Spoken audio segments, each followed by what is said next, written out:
Janet Jackson had an interview with The Guardian. You would think The Guardian would spend that time during that interview talking to Janet Jackson about her career, her personal life. But no, they took an opportunity to talk to her about Kamala Harris and the presidential election, which I told you guys before. I don't think celebrities should endorse politicians, presidents. I don't think they should. If I was a celebrity, I wouldn't do that. But it is what it is.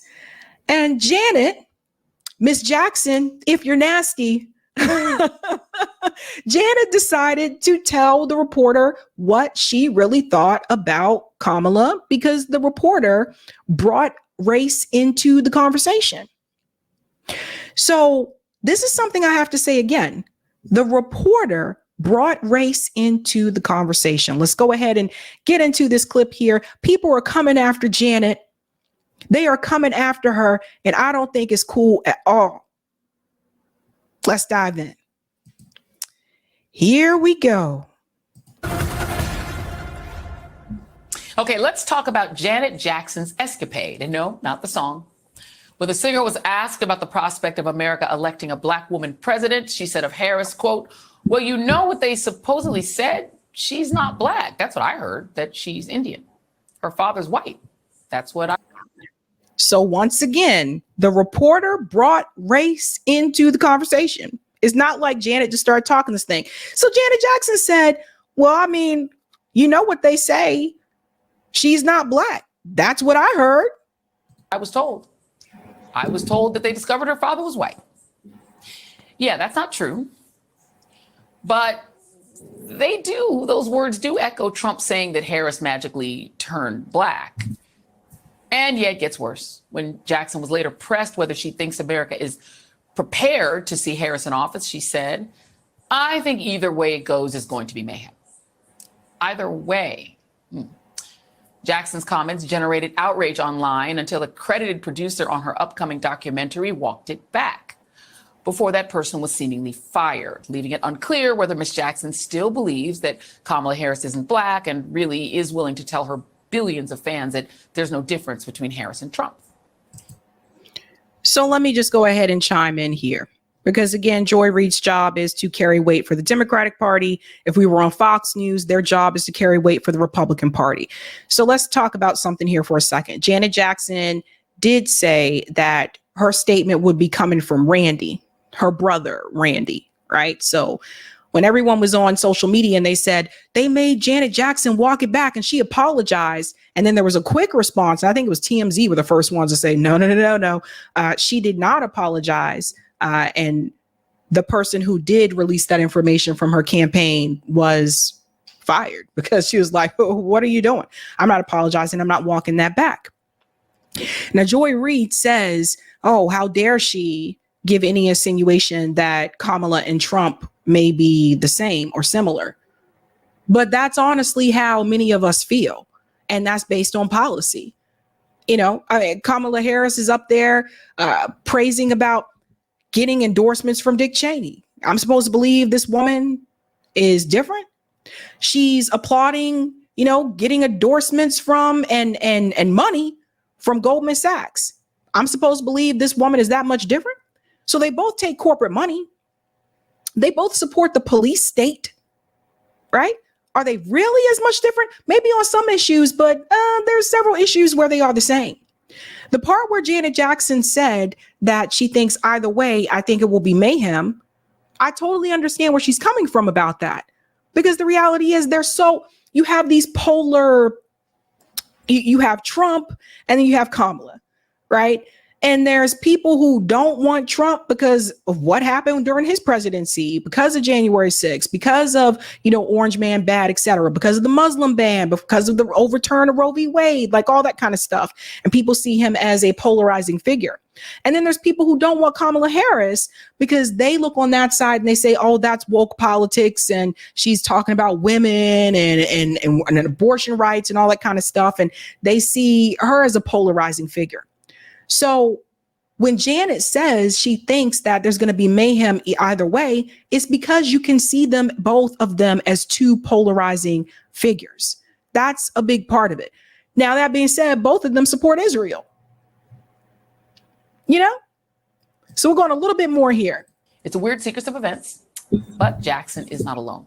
There's a host of celebrities who have made bizarre comments in actual support of Trump, who has long depended on endorsements from celebrities and Manoverse influencers, mostly because reputable experts and political figures have largely abandoned him. Still, the reality is that all campaigns want celebrity endorsements. Analysis from Harvard University's Ash Center shows it works. And it's, quote, incredibly powerful when centered around calls to action like registering voters or poll worker signups. And it is worth noting for those counting, when it comes to celebrities, VP Harris has a massive list. And it's really a list, up to and including Oprah, who might be the biggest endorsement get of all. So what? So do you see where they're going with this conversation? Janet Jackson doesn't owe anyone her endorsement at all. She doesn't have to endorse Trump, Kamala, Jill, Cornell, anybody. In fact, Janet usually kind of shies away from this kind of stuff. And Janet also doesn't give a lot of interviews. But let's think about some of the things that Janet Jackson said. We're going to go to this clip here, or the statement here, because people are coming out in support of Janet Jackson. So I want to show you some of the support first. And that's Shauna M. Shauna said, I stand with Janet Jackson. Janet used her platform and position to uplift young girls with her music to keep them in school. Kamala used her position to lock up Black American mothers for truancy, further separating them from their children. Don't like it? Unfollow me. Shayna with the snaps. Shayna came in with the snaps, and not to mention Kamala also locked up a lot of Black men. I think when I look at the two, who can I relate to the most? Can I relate to Kamala the most or Janet the most? Now, both of them have been in celebrity circles. Like Kamala has dated different celebrities and that kind of thing. And Janet obviously is a celebrity. Her brothers, of course, the Jackson 5, Michael and all of them, they started the musical career first, and then she started her musical career. But I will say this. I think there's something about the way that Janet Jackson grew up and the way that Kamala Harris grew up, where I do see a difference, and I find myself as a Black American relating closer to Janet Jackson. And let me explain why. Janet Jackson's parents, they raised them in Gary, Indiana, right? So a factory town, probably doesn't have many factories left today, right? Father worked in the factory. Mother stayed home with the kids. Mom had a lot of kids. And to me, when I think about Black Americans during that time in this country, that is typical and more similar with my grandparents and what they went through, moving to those cities, having those factory jobs, having a big family. My grandparents my grandmother on my mother's side had 5 kids. My grandmother on my father's side had 8 kids.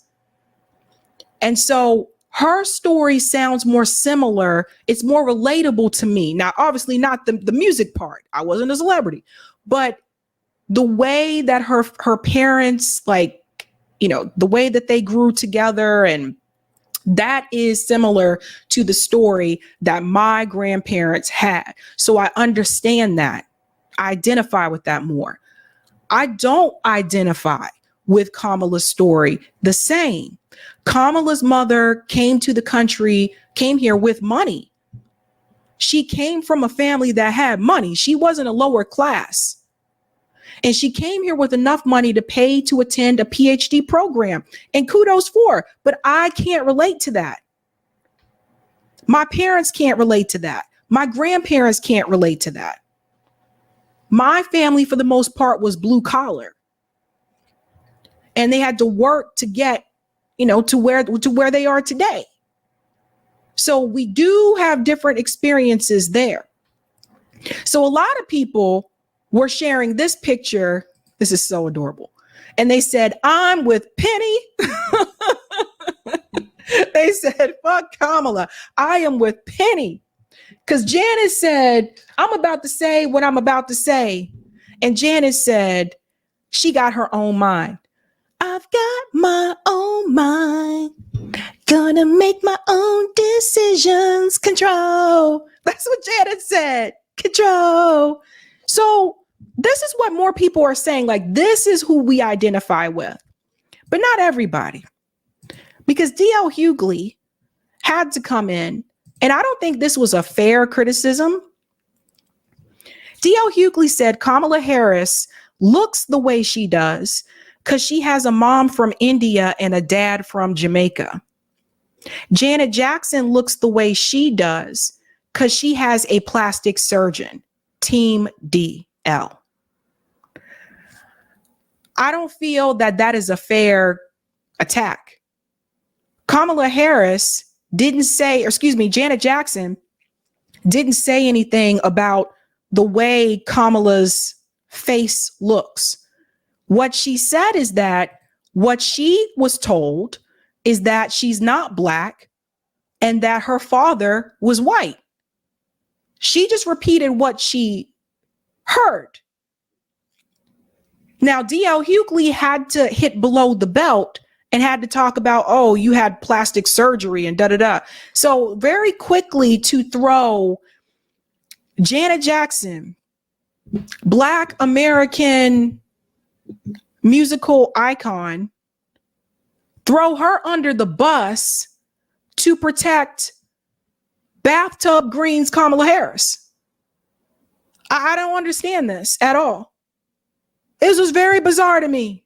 Sabby was a little confused. Like, what are you doing? What are you doing? He has come in a number of times to run cover for the Democratic Party, heavily to defend Kamala Harris, which is very bizarre because, you know, shout out to FBA Goddess, because she seemed to bring up some older tweets for D.L. Hugley. She said, do you remember this? Now, this was a tweet from D.L. Hugley, December 16th, 2019. And he said, Kamala Harris flames out. Black people didn't trust her and they were wise not to. Again, he was against Kamala Harris. He was telling people not to trust her. So what changed with DL? I wouldn't be surprised if D.L. Hugley is not being paid by the Democratic Party in some way, shape, or form to support and defend Kamala Harris, because it's really weird to me how when people criticize Kamala, he just, is he getting an alert? Does he have like a alert button that goes off on his phone or something that tells him when someone is criticizing Kamala Harris? It's really weird.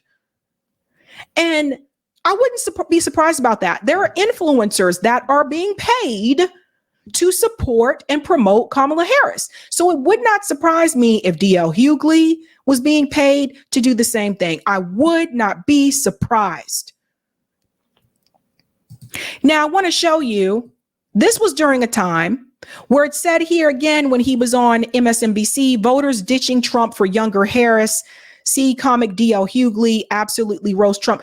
This is when he explains, you know, he decided to change his mind about Kamala Harris. Listen to what he says here. This was after the DNC. I think ultimately I was trying to convey the message that, you know, like a lot of people, I was had misrepresented VP Harris's record.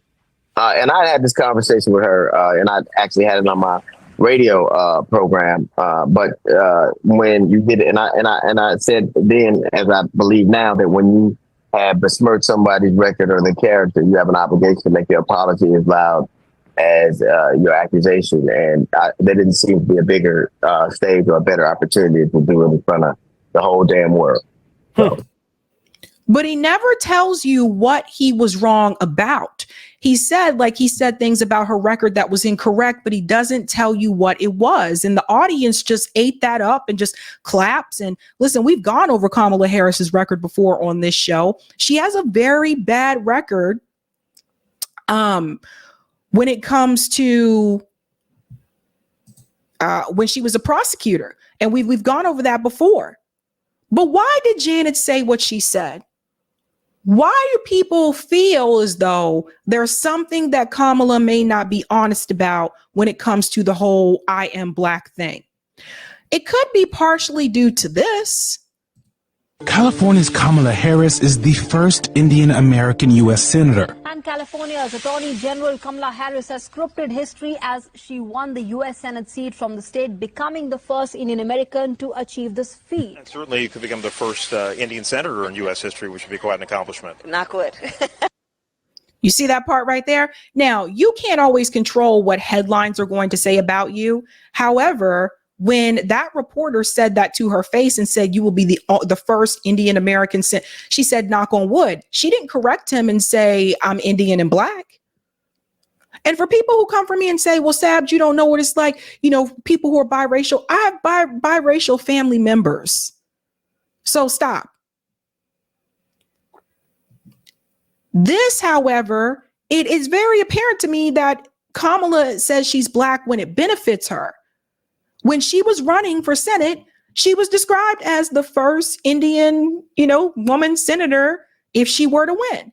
That guy said it right there to her face. Did she push back and say, well, Indian and black? No, she didn't. So that could be part of the reason why Janet said what she said, or it could be due to what her father said. And we need to go into this. So this is from Kamala's father. Reflections of a Jamaican Father by Donald J. Harris. So here we go. And I just want to highlight one particular part here. My roots go back within my lifetime to my paternal grandmother, Miss Kesheev, nee Christiana Brown, descendant of Hamilton Brown, who is on record as plantation and slave owner and founder of Brownstown. And to my maternal grandmother, Miss Iris, nee Iris Finnegan, farmer and educator from Anon Town and Iverness, ancestry unknown to me. So this is her father's writing, and her father said here, his maternal grandmother, Miss Iris, the ancestry with her is unknown to him. So just keep that in mind.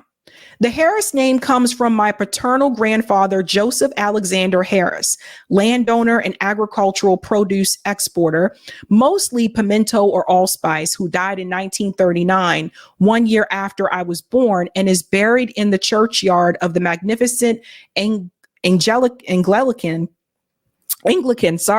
church, which Hamilton Brown built in Brownstown, and where as a child I learned catechism, was baptized and confirmed and served as an acolyte. So this is coming from her father.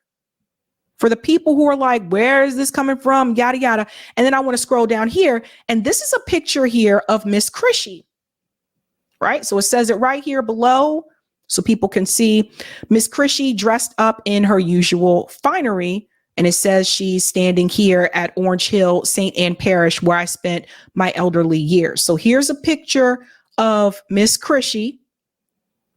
And if we scroll up, he said that that was his paternal grandmother.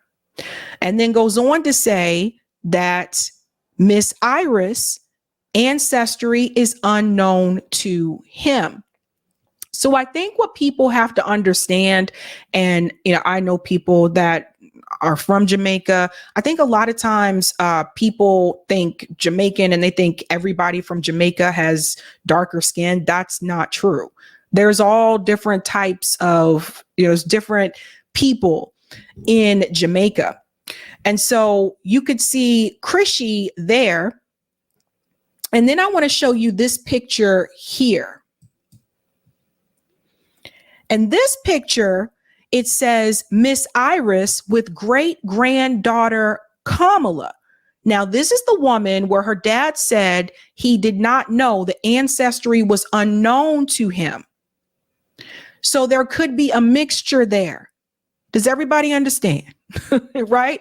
So there could be, Finnegan is Irish, right? So there could be a mixture.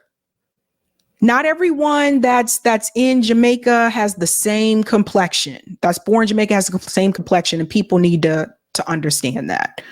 So, right. And this is the point that LA Films brought up. Right. And from my understanding, he was born in Jamaica as a person with Indian and Irish descent. Right. So this is what people have to understand. Like, you can be a mixture of different things, right? Her father never identified as Black. He identifies as Jamaican. You see it over and over again in his works. And in fact, when we go here, I want to show you something else. When we look at the family tree, I just wanted to show you this picture here. This is Kamala's dad. So this looks like this back in the late 1989.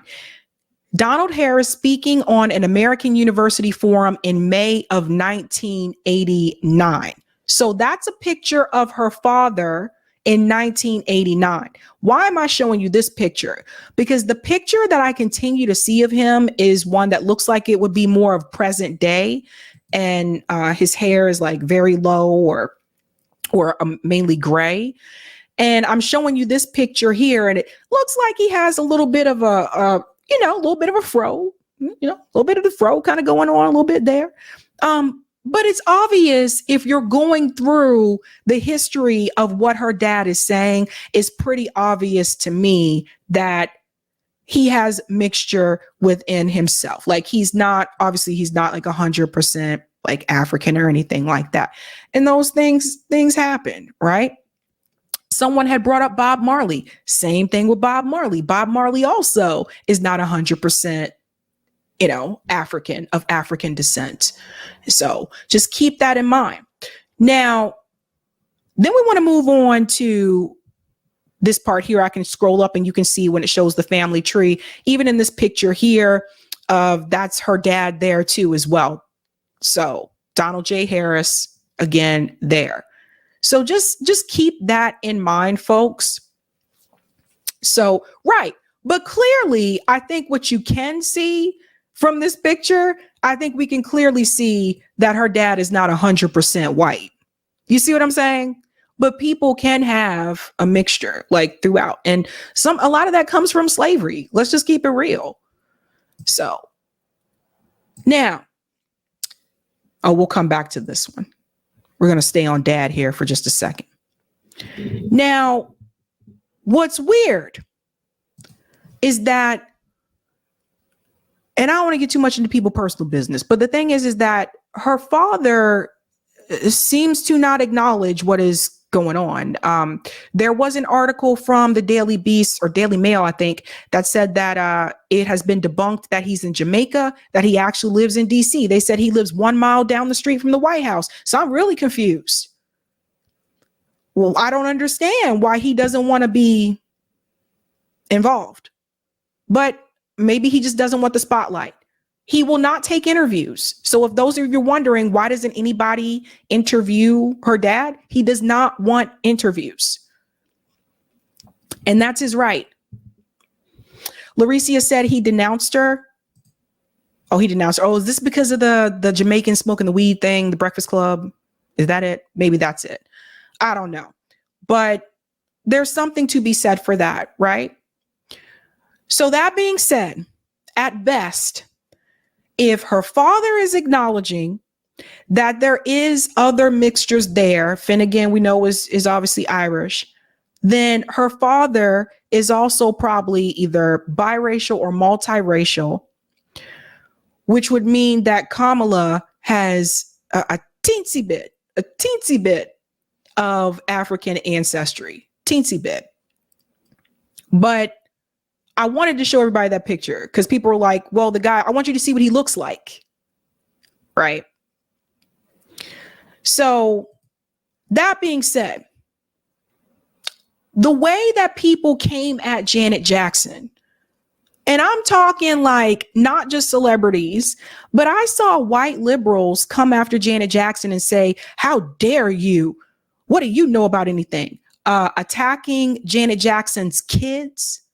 Her son, attacking her other family members. Janet Jackson Tito Jackson just died.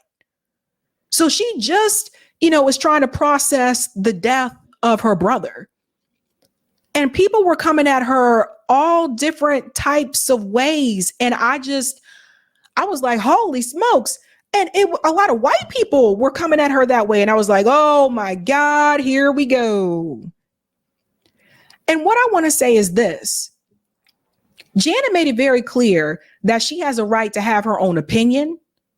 And like she said in Control, she's got her own mind. She doesn't have to be a part of this cult of, oh, I got to jump on what the Democratic Party wants me to do and yada, yada. She has her own mind. And I told you guys before, when we say Black Americans are an ethnic group in the United States. Black Americans are a specific ethnic group in the United States. Janet Jackson is a Black American. So what killed me was to see like other Black Americans call Janet Jackson all types of names, throwing her under the bus, like belittling her, all to protect bathtub greens Kamala Harris. I did not understand this at all. And it just, anything to protect the Democratic Party. This is wild. This is wild. I don't understand this. Janet Jackson has done more for the Black community than Kamala Harris has. Kamala Harris spent time locking up Black people. Kamala Harris spent time locking up Black moms and Black dads, and people were ready to throw Janet Jackson under the damn table to protect Kamala Harris, who never really tried to look out for the Black community. She just wanted to put us in jail. What is happening here?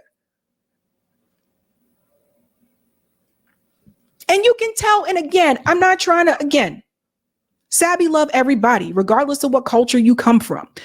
But the reality is you could tell Kamala didn't come from the culture. And you can tell she didn't come from the culture with simple things like greens in the bathtub. Just little things. Well, we would bring up reparations. She looks so uncomfortable. Why do you look so uncomfortable? And then it was obvious to me she didn't really know what it was. And I'm like, no, you're talking about something different. Do you really know? Like, you could tell. And I have friends that are Jamaican. I have friends that are, all different ethnicities, etc. But they would never sit up here and try to act like they know, about the plight of Black Americans, the struggle of Black Americans in this country in the same way that I do. And even some of them give Kamala Harris a side eye like, yeah, I mean, she one of us, but she ain't one of us. Some of them say that. Even some of them don't want to own her. What'd that tell you? So Janet Jackson's response, that's not an attack. And Joy Reid, you can take this comment back. That's not an attack on Kamala Harris being biracial or multiracial. That's not what Janet Jackson was saying. Obviously, she has a biracial son. What Janet was saying is that what she was told is that she's not Black. And what Janet meant by that was she's not Black American. Why is that so hard to understand?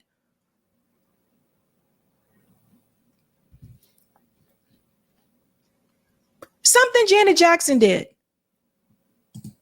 Something Janet did. And shout out to Eve for this one. Eve reveals she was drugged at the 2007 VMA after party after leaving her drink unattended. Missy came in to check on me, but I was just unable to collect myself. Then who walks in? Janet Jackson. I had never met her before, and so her first introduction to me was seeing me hysterical. None of that mattered to Janet.